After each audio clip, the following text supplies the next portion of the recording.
Apa kabar kawan cerita? Kembali lagi di acara Pas Kaliba. Program siniar asik kenali perubahan. Bersama saya Ahmad Ignas Hariman yang akan menjadi host pada hari ini. Selamat datang Bu Arin. Bisa diperkenalkan nama Ibu siapa, dari mana, dan sebagai apa? Baik, makasih Abang. Perkenalkan, nama saya Donarin, bisa dipanggil Arin, penata laksana barang terampil di Biro Umum BPS.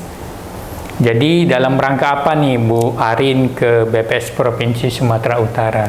Untuk kejadian kali ini, saya ditugaskan untuk melakukan pendampingan dan monitoring terkait tindak lanjut hasil sensus dan juga penyelesaian aset yang tidak digunakan dalam operasional pemerintah.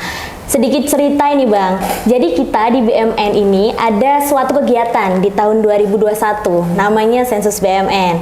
Nah, di teman-teman teknis mungkin sudah biasa mendengar kata sensus ya, ada sensus penduduk, kemudian di 2023 ini ada sensus pertanian. Nah, di kami pun di pengelola BMN ini ada yang namanya sensus juga Bang, tapi dilakukan terhadap barang, bukan manusia ya teman-teman, yang biasa disebut sensus BMN. Nah, sensus BMN ini merupakan salah satu kegiatan dalam penatausahaan BMN, yaitu inventarisasi yang wajib dilakukan minimal 1 kali dalam 5 tahun. Nah, di 2022 kemarin mungkin banyak perdebatan dan bahasan terkait diterima atau tidak diterimanya hasil sensus BMN yang sudah kita lakukan Bang. Nah, di 2022 alhamdulillahnya hasil sensus kita ini diterima.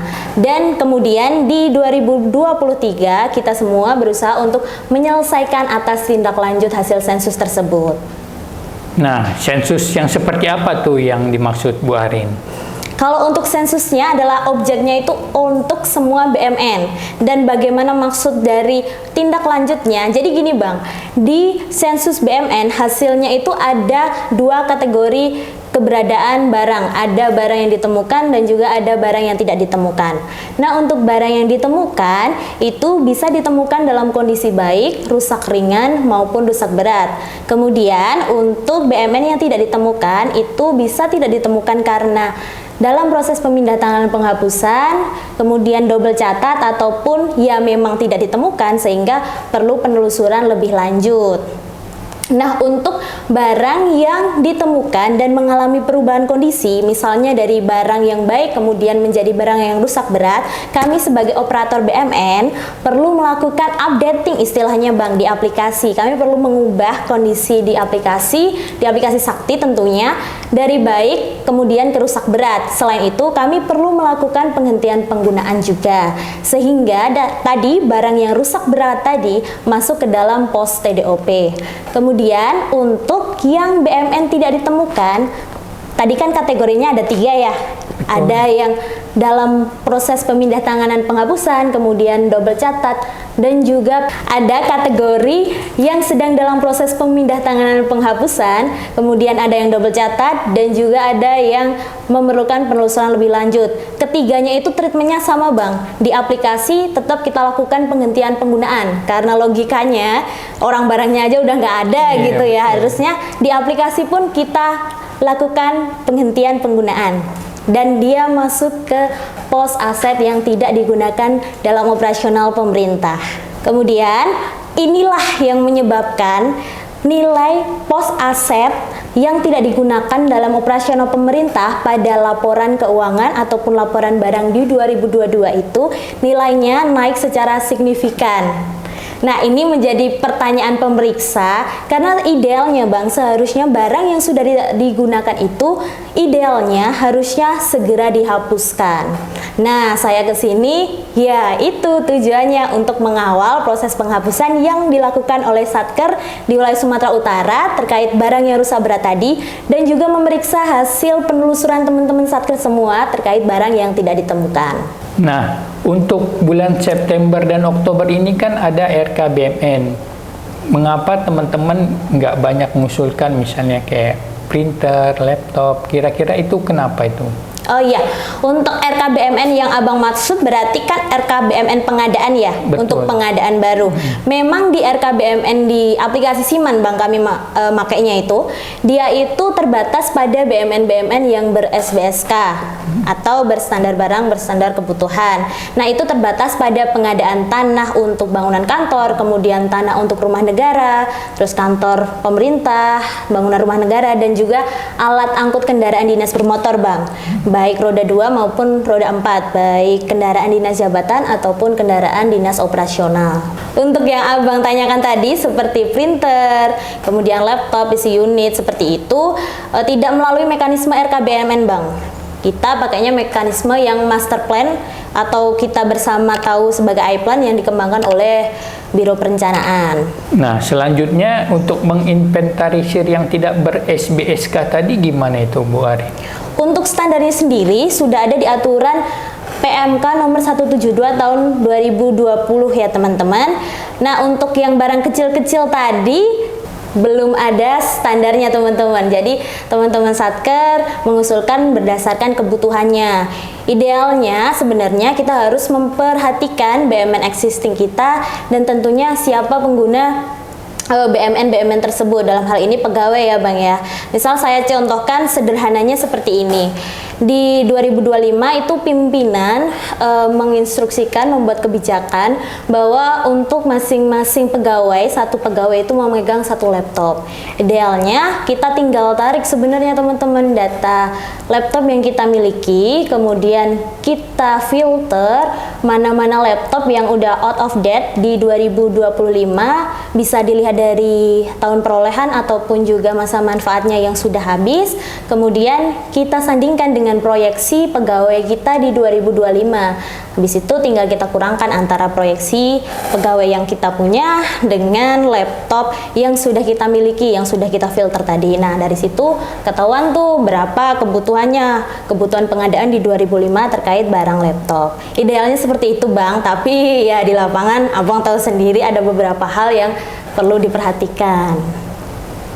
Oh, jadi gitu ya Bu Arin ya. Panjang juga proses untuk RKBMN ini ya. Iya Bang, RKBMN, terus kemudian yang depan saya tadi ceritakan tadi terkait penatausahaan dan juga penghapusan BMN ya Bang ya, itu baru secuil dari siklus pengelolaan BMN. Jadi di PP nomor 27 tahun 2014 yang dirubah dengan PP nomor 28 tahun 2020, itu kita mengenal ada 11 kegiatan Bang dalam siklus pengelolaan BMN. Ada perencanaan dan penganggaran yang tadi sudah kita bahas terkait RKBMN ya. Kemudian ada pengadaan, ada penggunaan, ada pemanfaatan, kemudian ada pengamanan dan pemeliharaan, dan juga ada penilaian, ada pemindah tanganan, ada pemusnahan, ada penghapusan, dan juga ada penatausahaan, serta yang terakhir yang merangkum semuanya itu ada yang namanya pembinaan, pengawasan, dan pengendalian BMN. Wah, luar biasa Bu Arin ya. Sampai hafal 11 siklus proses BMN tadi. Ya, memang seperti itu Bang. Jadi teman-teman operator di daerah itu luar biasa Bang. Tugasnya itu bukan cuma satu ya teman-teman. Jadi ada 11 tadi, dari mulai perencanaannya sampai sudah dihapuskan dari pencatatan. Tanggung jawabnya luar biasa. Nah, selanjutnya kawan cerita, saya juga mau nanya nih, penasaran. Untuk sepeda motor yang tidak ber-SBSK tadi, bagaimana menginventarisirnya Bu Arin? Izin Bang, kalau untuk kendaraan bermotor-motor ya tadi ya, kendaraan bermotor roda 2 berarti ya, itu sebenarnya sudah ada SBSK-nya Bang, di yang saya ceritakan tadi di PMK nomor 172 tahun 2020. Itu di situ sudah diatur lah. Kalau kita ngobrolinnya terkait kendaraan bermotor yang roda 2, itu berarti kita membahas terkait kendaraan dinas operasional. Jadi Bang, kendaraan dinas itu ada 2, kendaraan dinas jabatan, kemudian kendaraan dinas operasional. Nah, untuk motor itu masuknya kendaraan dinas operasional, karena di BPS itu nggak ada eselon 4 yang berkedudukan sebagai kepala Satker. Sedangkan untuk motor itu sebagai kendaraan dinas jabatan itu terbatas untuk eselon 4 yang menjabat sebagai kepala Satker tadi. Nah, untuk di kabupaten kota sendiri, karena kepalanya kan eselon 3 tuh. Betul. Eselon 3 dan cuma ada satu eselon 4 Kasub Iya. umum. Nah, itu untuk jumlah standar kebutuhan motornya itu sebenarnya adalah sejumlah jabatan eselon 4. Jadi di kabupaten kota itu ada satu motor yang berperan sebagai kendaraan dinas operasional. Beda di provinsi ya teman-teman. Kalau di provinsi itu untuk kendaraan dinas operasional yang Abang tanyain tadi, kendaraan roda 2 motor itu di provinsi itu jumlahnya sesuai dengan jabatan eselon 3 ditambah 1 unit untuk keperluan kesekretariatan. Jadi di provinsi itu motor ada 2 Bang harusnya.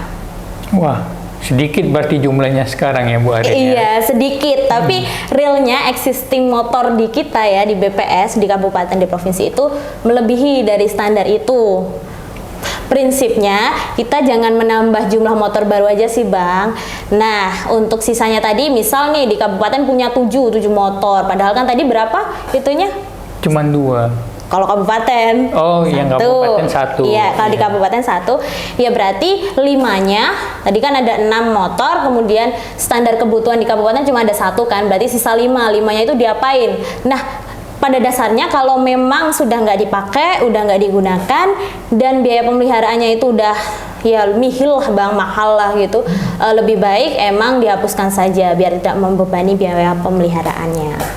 Nah, untuk terkait pemeliharaan nih, jadi aset BMN yang seperti apa yang harus kita pelihara nih Bu Arin nih? Prinsipnya Bang, kalau untuk BMN yang perlu pemeliharaan yang bisa dipelihara itu adalah BMN yang kondisinya bukan rusak berat, jadi baik dan rusak ringan ya teman-teman yang bisa dipelihara. Kemudian BMN itu tidak sedang dalam proses pemindahan penghapusan dan juga BMN itu tidak sedang dimanfaatkan oleh pihak lain. Jadi selain BMN yang tadi saya sebutkan itu bisa dipelihara Bang.